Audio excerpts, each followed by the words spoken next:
মনোযোগ।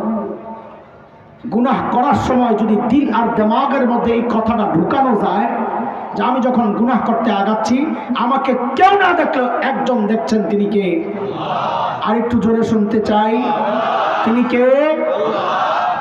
কথা ঠিক আছে, কিন্তু শব্দ আমরা আল্লাহ বলবো না। এই জায়গায় আমরা ভিন্ন একটা শব্দ বলতে চাই।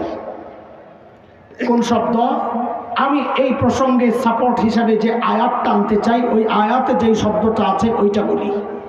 আমার সাথে আপনারা বলবেন, আমি যখন গুনাহ করতে আগাই আমাকে দেখেন রব্বে করিম। বলেন সবাই, বলেন সবাই, কে? সবাই বলেন কে?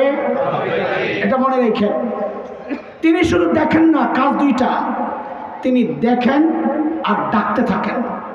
আমরা ছোটবেলায় যখন কোনো ভুল করতে, ভুল দিকে যেতাম, তো মা বাবা ডাকতেন না, এই এটা কেন করিস, ডাকতেন না? তো মা